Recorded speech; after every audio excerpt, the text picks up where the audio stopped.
Hello, it's Nikki and welcome to a brand new episode. I am so delighted that you are here today. Thank you as always for being here.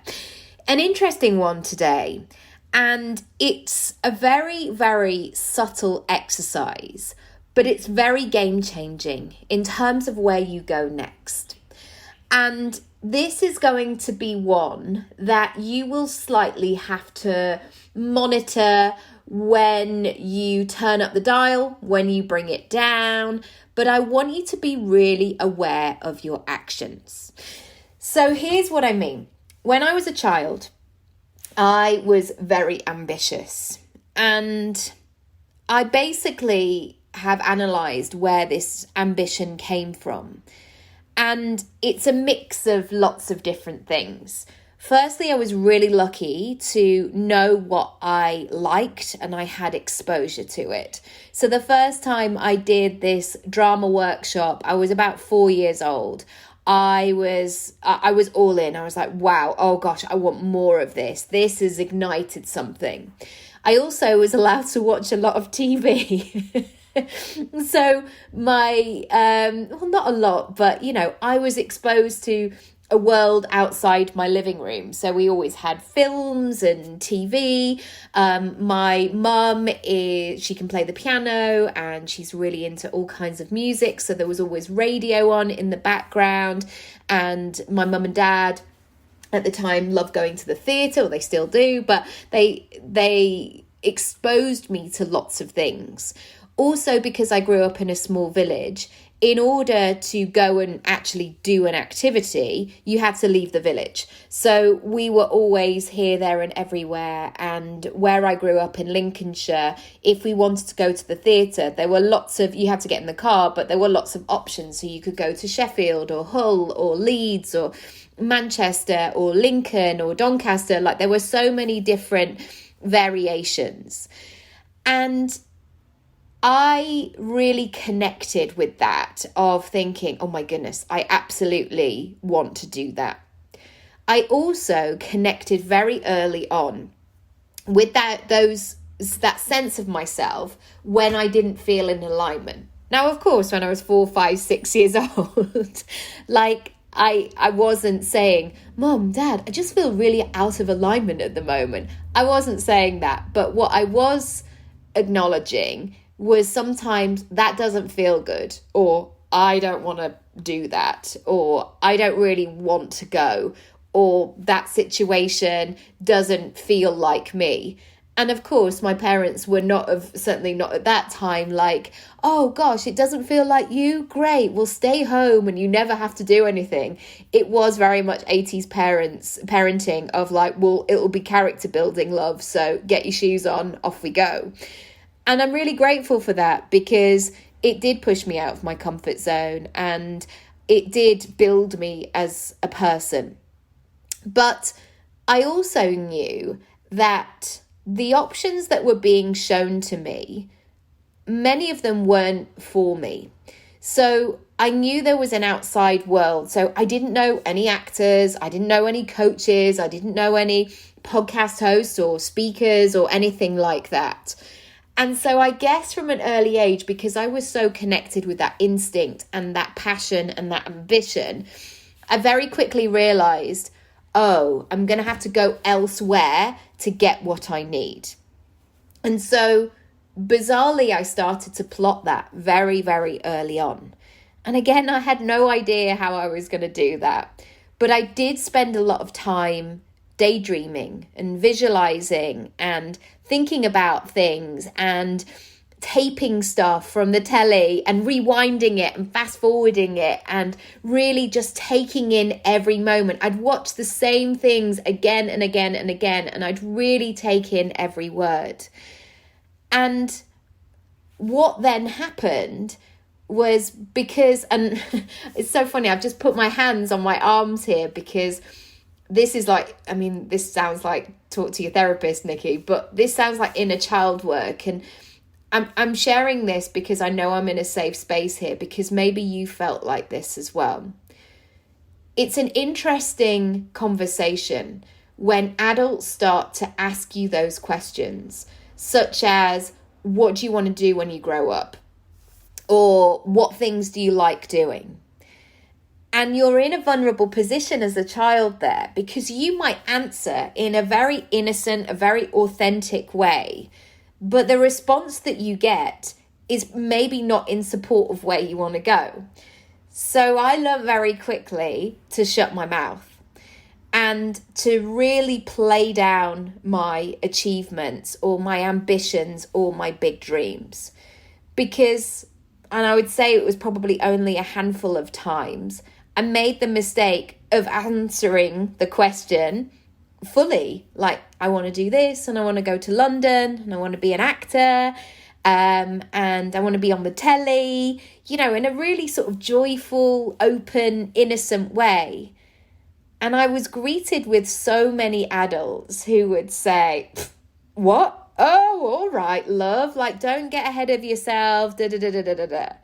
And as a child, you then go, maybe that was wrong to say. Or maybe it's not meant for me. Maybe I am thinking above my station. And then you suddenly have that self-doubt. So throughout my childhood and my teenage years, it was always that balance of knowing when to speak and knowing when I wasn't supposed to. And I had to kind of keep it to myself. I've also noticed that pattern throughout my life. Now, of course, there is a sense of appropriateness, and I never want to be constantly going into rooms. I don't want to be that person talking about myself and going, yeah, I want to do this, yeah, and I'm working on this, and it's all about me, and this is what I'm saying. Like, that is not what I want to be doing either, because I want to be in conversation with people, and that's not my vibe either. But sometimes what I can notice is I throw things away. Or somebody might ask me how work is, and I'm like, yeah, good. And my answers are actually not providing any substance. They're not providing any interest. They're not an accurate representation of what's going on. They're not moving the conversation forward. They're not giving any insight. And so today I want to ask you, when people ask you those questions, how do you present yourself? How do you represent your dreams and your hopes and what you want to do in this world? And I also want to say this because the amount of times when I have said, oh, I'm doing this, or I'm thinking about this. And of course, we're doing this within boundaries and making sure that you're sharing appropriately, etc. But the number of times when I've been brave enough to say, or it's been appropriate to say, somebody has said to me, oh, you should speak to my friend so-and-so. They would be great. They'd be a really good person for you to meet. And then suddenly what happens is a door opens, or an opportunity, or an email connection. And I remember one really big speaking gig that I did. I happened to speak to somebody that I knew in business, and she'd booked me for several things. She runs an event company.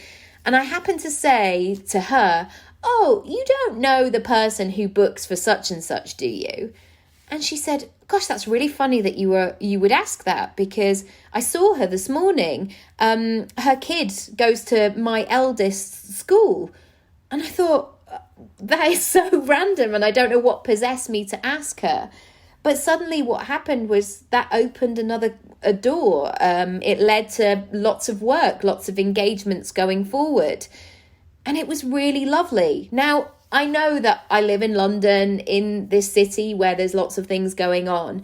But the world is not so big these days. We have so many online opportunities. We are in this global community. And so limitations of not being geographically in the right place are no longer holding us back. And this is when it gets really interesting. So today, what I want to ask you to do is to observe. Observe what is happening. What are you saying?